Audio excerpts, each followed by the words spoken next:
Hello, you're tuned in to Switched On. This week's podcast is podcast 4. I'm Riddle and this is Mike. And this week's discussion will be about the 3DS SNES, also the SNES Classic, and obviously the announced Rocket League and the new video about the Mario entries into it. And we're going to start off the conversation this week with the SNES version of the 3DS. What do you think, Mike? Well, it's as a design, it's existed for a while, right? And as the Famicom design on the 3DS in Japan. So I'm glad it's coming to the UK. I won't be buying it. I love the SNES, but I won't be buying it. I've got my Ambassador Edition new Nintendo 3DS that I'm sticking with. I'm not going to own two. But if I didn't own a 3DS, that would be my go-to choice for sure. What about yourself? Oh, myself, I actually really like the look of the design. I think it's kind of snazzy, but very similar to yourself. I've got a white 3DS and I've not got all the money in the world, so if I did, yeah, I'd probably buy one. I'd probably, ideally in an ideal world, sell my white one and then buy one, but I still think it looks nice. I think because I didn't realise that, unfortunately, that it's been out for a while. So in Japan, but obviously because they're locked, they're region locked, we can't get them over here. Yeah, that's just it. Yeah, there's this little point in importing a 3DS unless you can speak the lingo from where it comes from, or the part of the region. Simon, one of our contributors, made a point about Nintendo milking the SNES brand. What do you think about that? Yeah, it kind of seems like that. See, I disagree. I see from the 3DS point of view. Yeah. But if they brought out, what about if they brought out a SNES version Switch? Would you sell yours to get it? I hardly ever trade in my day one edition console. It's not that there's anything to suggest it's day one, only other than the serial number to know that it's first print. Potentially. I'd rather just buy the Joy-Cons to SNES it up on each side. I don't think that they're milking the SNES brand. This already existed. It's coming out at the same time as the Classic Edition. I just think it makes sense. Okay. There's not much like it, other than the SNES Classic and this. There's nothing else really SNES in my mind. If they brought out SNES Joy-Cons now, then you're saying, yeah, they're riding the wave, the hype wave. But who knows? They might do. If they do. Yeah, they'll sneak it in right in October, November. Don't forget about SNES. Yeah. Oh. I still haven't managed to pre-order my SNES. How have your efforts been going? I pre-ordered mine. We had that 10-minute window which I sent you and Si the link, which someone nicely sent me at work. Yeah, I was 12 minutes. Yeah, and it was a bit of a mad 10 minutes, and I had to log in and create my account because I hadn't done that before on the Nintendo site. But I'm glad I ordered it directly from Nintendo, because what I was a little worried about doing it from Amazon, their delivery system, stock as well. Yeah. We can't guarantee it. People down with stock before. Especially the Switch, they let a few people down. Yeah, well, Simon got his Switch a few days late, which, I mean, it might not sound like much to some people, but for us, it was a hugely anticipated launch with Zelda as a day one purchase, and all of a sudden he's been told he's got to wait a few more days. I think I even got mine before you two. I obviously pre-ordered mine with Game and walked straight in and got it. No, well, the best thing about Nintendo is ordering directly from Nintendo is I was supposed to get mine from Game. They let me down.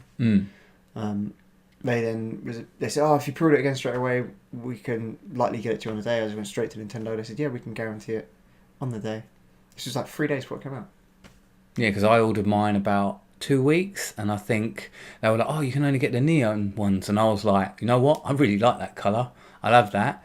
And I got the space grey. Yeah, that's why I think it was a bit easier for me, a little bit less difficult. In terms of supply and demand with the SNES Classic, I do have confidence. I don't know where the confidence comes from. It's nothing but putting my faith in Nintendo that they have produced a lot more of these than they have the NES Classic. Yeah, because I have heard they are holding some back to put in shops for when they're released. I think that's going to happen. I think you're going to be able to walk in on the day at least, and there'll be some that aren't allocated to reservation. It's always been that way for pretty much everything that has a physical release. So I might have to take the day off work and sneak down to one of the stores. Or coming early. That's good. I've got to get one. That much is true. I think it looks fantastic. The rewind feature is, I think, really understated. Makes the games much more playable for now than perhaps like the difficulty of games. Now, the time and patience you would have, you don't have the same sort of patience you did when you was a child or younger adult, and this is your one game for 6 months, right? And that's when you put all your efforts into it. You would redo a level. Now it's just, you don't want to have to lose on the last moment and have to start all over again. So I think that's a really big feature. The pixel perfect matchup is just spot on. It's a must buy for me. That with that console, I find that it's one of these consoles you just have to have, because I've got a SNES original, but my one's yellowed. It looks awful. Yeah, you ain't gonna leave it out to play your games as well, are you? No, and I was really interested when I saw them, and it was what interested me the most was that it came with 2 controllers. The first thing I thought was 2 controllers, because you need that second player, especially for like Street Fighter, especially for a few of it, Mario Kart as well, so we can play classic games like that. Did you see you can arrange the games in the library by multiplayer first? Oh yeah, that's pretty cool. That's a simple feature, and I'm not going to big it up like, oh, it's revolutionary, it's incredible, but just to have that menu option is just another nice touch. They've put some effort into it. That's what matters. I think you've got a quality product. It outdoes what anything you can do with a Raspberry Pi. I think that's it. It's got features there that make it feel like a fully fledged console. It's not just going to be a flash drive that you're running these classic games off. I think that's how it seems to me anyway. Well, the thing with the Raspberry Pi is the controller support. It's the navigation and menu when you use RetroPie. It's not bad. I'm not discrediting it at all. But for me, when I play it, like I try to play, it's a button order. I know it's exactly like Nintendo's one, but like when you try and play like PS1 games off it, so I ripped some of my original games to see if I could play it on there, because I just wanted to play it through HDMI rather than having to keep taking my console out, put it on a projector, find a space on the wall. It's a challenge for me nowadays. I don't mind having the original games, and I've got the original consoles, and I've got everything that I've ever played and really, really liked. But for me, I find it an effort having to unbox everything. What I want is exactly what the SNES Mini Classic is. One console, looks good, goes on the side, and it just sits there when I want to play it. See, I had a bit of backwards and forwards with this person on a comment thread on one of the websites, saying, oh, why don't you just, what's the value in this? I don't see the value in this. You can just emulate the games. You can run them through a browser, and it doesn't cost you anything.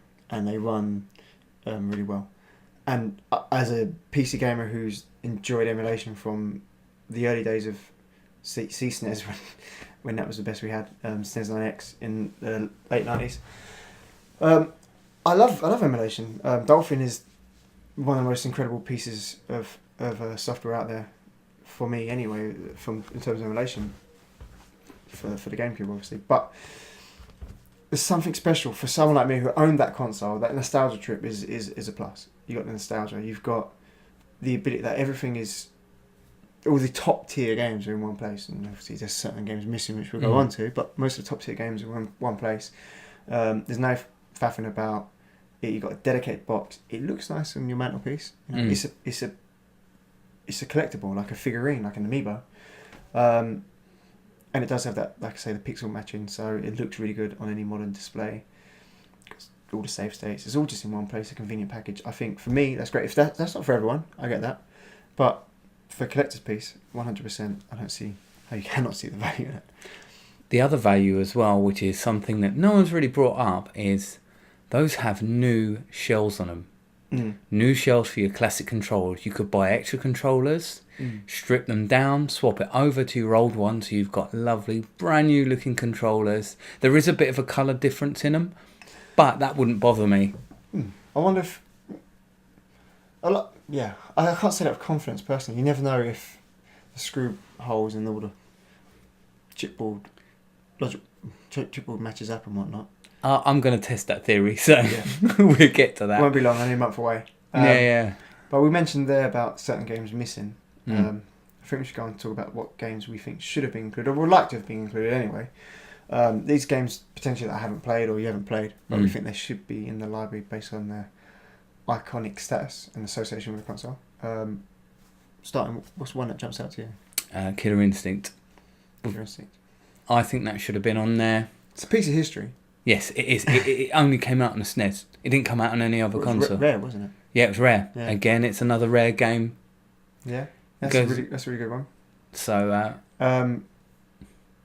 yeah. I think that's a really good one actually. I haven't played Chrono Trigger despite loving RPGs. I've just constantly put it off. Don't ask me why, but I think Chrono Trigger not on there is a bit of a miss really.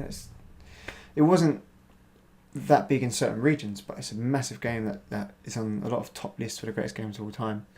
Again, I haven't played it, but to me that stands out as a big miss.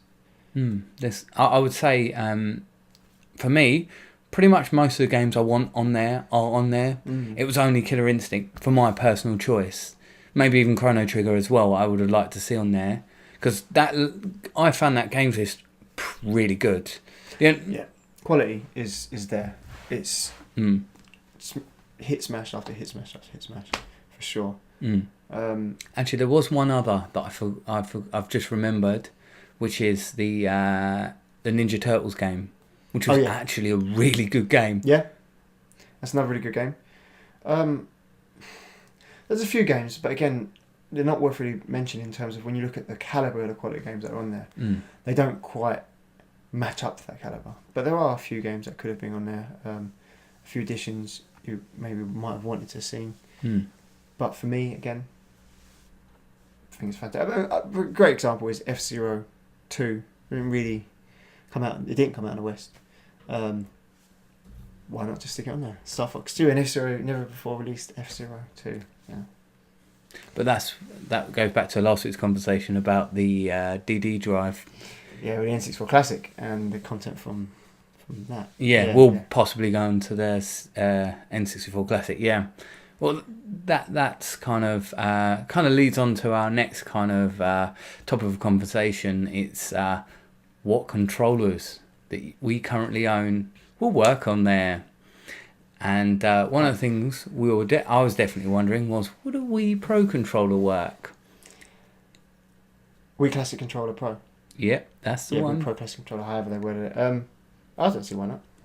They worked with the NES Classic, didn't they? So I think they will work. I've got a boxed, unopened SNES Classic controller anyway from Club Nintendo. So I imagine that's the same controllers they're going to be made and manufactured and shipped with the SNES Classic. So any of those older models should work. All the ports I think are the same. Which are the Wii ports, aren't they? The Wii ports, yeah. I wonder if...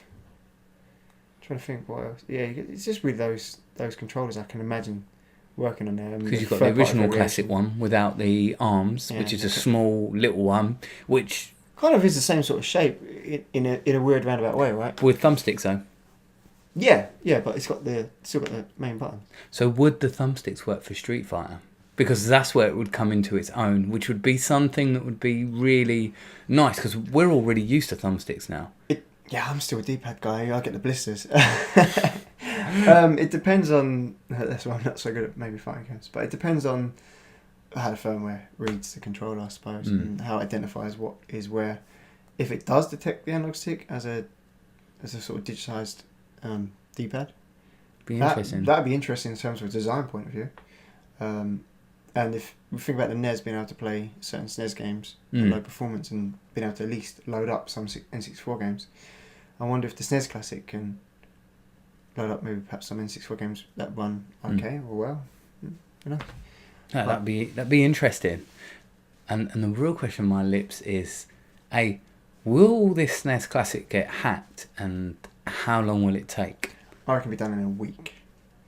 I reckon it's using the same sort of operating system as what NES is using, from a rudimentary level, the same sort of build. Someone's going to hack it within a week. You're going to be able to get more of your SNES library on there than before. And I don't think it's got. You still be able to use the rewind features and save states and all the other games because I think that's like an external piece of programming and code that overlays what you're actually playing in terms of the ROM files. Time will tell. I reckon a week. Cool. One feature I'd love them to put into there is that they've got a massive classic library.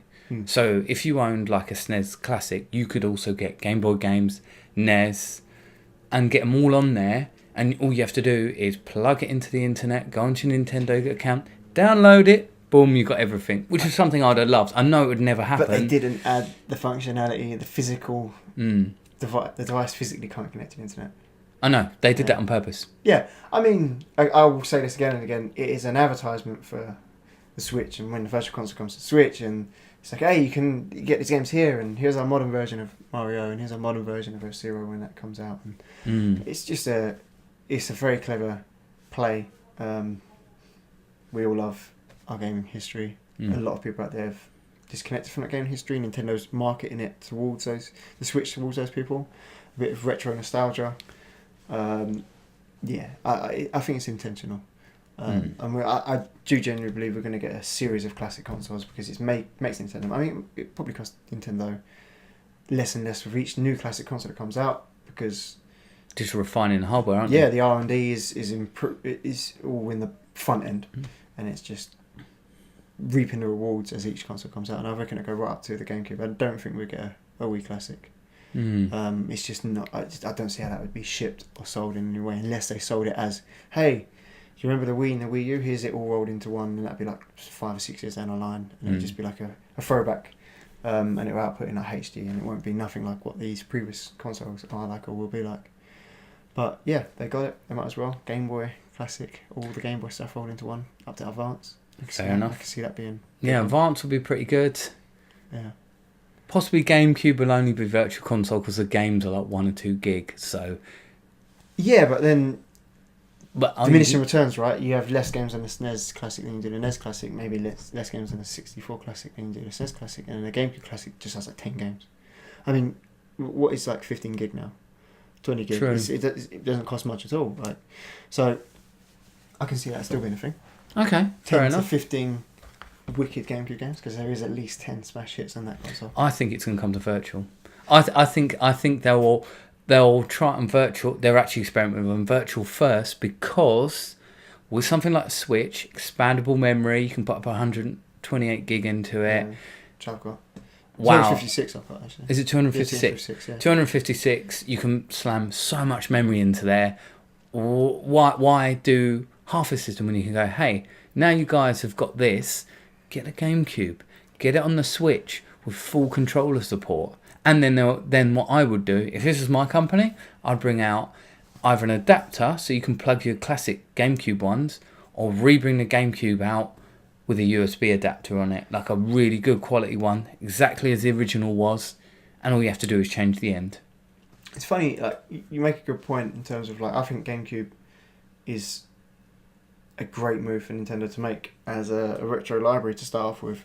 But I'd like to see them do it differently to how they have done in the past. Hey, here's these retro games re-rendered in 1080p with some texture filtering in there. Just rudimentary stuff just to improve them. It doesn't have to be to the Dolphin quality on PC when you upscale it to re-render it at 1440p or whatever. Just a high, clearer, better anti-aliasing, get all the jaggies going. It would just look really nice, and it'd be a great way to throw yourself back to the past without the blurriness of the 480i in which they were made in. But then we'll allow them to show the true potential of what the GameCube could have been with a lovely skin on it, because it means they don't have to rewrite the games.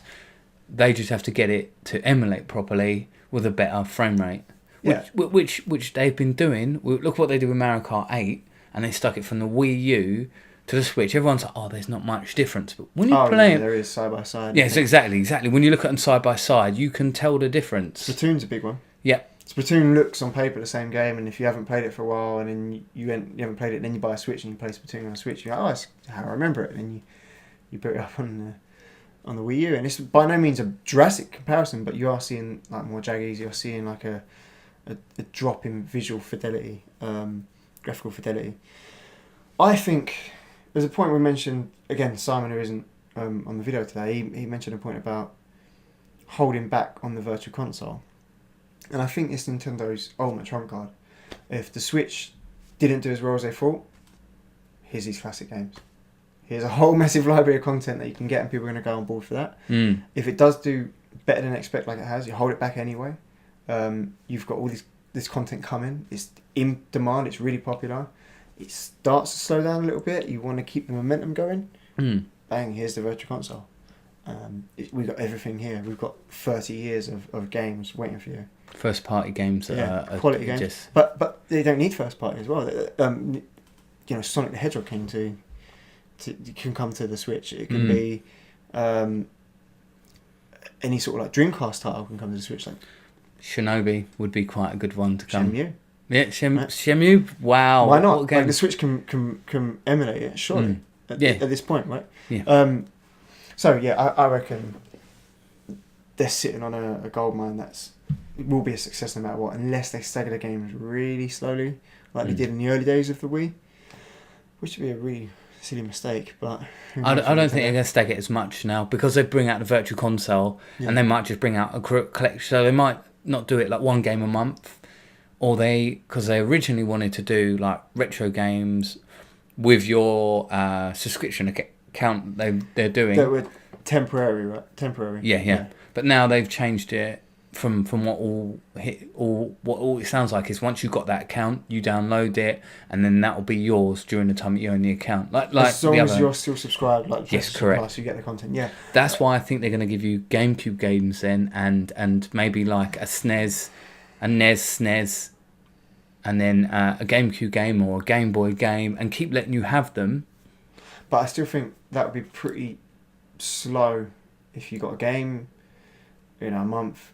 It's Mario Kart. It's got a leaderboard, or perhaps a retrospective multiplayer mode. I mean, they've only really positioned it as NES games, but it can't be NES games. It's just not. There's no value there, at least in my opinion. But then, what does that mean for the rest of the Virtual Console library? I reckon the Virtual Console library is going to launch at the same time as a service. You're going to get a lot of games. Yep. You're going to get the same games you get with the subscription package, but those games through the subscription package will have the online leaderboard content and the maybe a better version of the game that you got. I don't know. It's hard to imagine how they're going to go moving forward. Perhaps they'll give you a certain tier of games on the service, the SNES, and then you get the NES games on the Virtual Console, and then when the N64 library launches, you get the N64 games on the subscription service, and you get the SNES games on the Virtual Console. I think they could easily mess it up, but only to an extent where fans are frustrated. Not as in they will boycott it, they just want more. There's a lot of love for their history. Speaking of content, brings us to our final topic. Yeah. Mr. Rocket League. Rocket League on Switch with the cars. Now, yeah, Mario and Luigi cars, that's expected, right? It is, but what do you actually think of the cars? There's only one car in my mind, Samus's car. It's just so nice. I can imagine just that being everybody playing with that online when it comes to... Would you not like... I'd quite liked him to switch it a little bit, ironically, and actually put something like a Bowser car out instead of Mario and Luigi. So they did like... Yeah. Do like Bowser, Samus, and possibly something like Donkey Kong. Well, Mario and Luigi's actually the same car, isn't it? Yeah. It depends on what team you're on. Oh, so do you on either team? So it doesn't change colour. Mario is one shade of whatever shade of red it is, and Luigi's whatever other shade that is against whatever other shade. So if it's orangey red, Luigi's perhaps on the orange team. And Samus has two tones to its car. And it works in that way. Nice. So really it's kind of two cars, but still pretty cool. I'd like to see them add exclusive DLC in some other way, perhaps with like an arena that's Nintendo themed. Cool. F-Zero stuff, like we know the hats Falcon. are coming. Blue Falcon. Yeah. I had to pop that in there. That has to be done, actually. Yeah. Maybe the ball can be like the ball from Super Mario Soccer or Metroid. Yeah. Rolls up in Samus ball. There's so many ideas. And I heard there's a lot of fans that have been... I was looking at the comments when the announcement video was made, and a lot of fans are trying to say they're upset with Psyonix because there's now exclusive content and they can't get that content on the Xbox or PC. Well, why would you be able to? It's Nintendo's IP. It's their franchise. You never would have had that content anyway if it didn't come out on Switch. So it's coming out on Switch, and it's for the Switch owners who have their content, and Nintendo's wrapped up a nice deal. I don't see why you'd be mad. You're not losing out on anything. It's the same game. It's cosmetic. Do you think they might do something quite smart, have an exclusive on it for 6 months, and then say to them, right, sell it on your store, it's our IP, you give us some of the money, you take some of the money, and then go from there? Because that's a good business model. I was thinking about this. Like, so sell it on the other consoles. Yeah. Yeah, I mean, you're only going to be advertising your product on another console. Yeah, so why not? Here's the Mario logo. It's not like Mario, but that opens a floodgate of speculation and Mario's now appeared on a Microsoft console when it hasn't, but the branding has. Nintendo historically very protective of the branding, but this isn't the Nintendo of... That's due to Philips CDI. Yeah, well, yeah, Philips CDI and a certain film. Yeah. So they kind of mullered to that scared Nintendo. But this is a new Nintendo. I think everybody can see that. It's a new Nintendo, new approach. It's a new old Nintendo in some respects. Yeah, we'll see. I think Rocket League will be successful on the Switch. Definitely. I know a few people already are going to rebuy it. I'm going to rebuy it. I own it on PC, but the ability to play it on the go, so easy, pop in and out of a match. I love my PC. I love the ability to render my games in really high graphical fidelity, but it takes a little bit longer to boot in. I don't have the time these days to necessarily wait around. I'm in busy. Massive excuse, only a few seconds longer. But the convenience is it's just there. It's always there. A dedicated device that does exactly what I want it to do whenever I want it to do it. So I'm going to buy it again. A lot of people might buy it again. A lot of people will be new buyers. Yeah, I think it will open the world up to people who've got the Switch and think, oh God, I can play this on the go. And it's a very good game. It just depends at the price point they bring it at. If they do it at like £15, I think you're onto a winner. I think it's no problem. Anything below 25. I think 25 would be the Switch tax that people talk about. That would be, it's a little bit more expensive than it is anywhere else. A little bit too expensive, but it's still enough for people to spend that money again. Even people who might, because it's a game they want or haven't had before. So it's still below the 3-0 mark. It's not in the high 20s. See, that's why I think 15 is a good price. 15 would be fantastic, but then because that's a price point where I'm go. You know what? I've got to spare £15 this month. I'll buy it. Anything higher, I don't think I will. But not to Nintendo's fault or Psyonix's fault, but Psyonix is, it's an indie game. But now it's hand in hand. It's sharing the throngs of all of these huge AAA titles.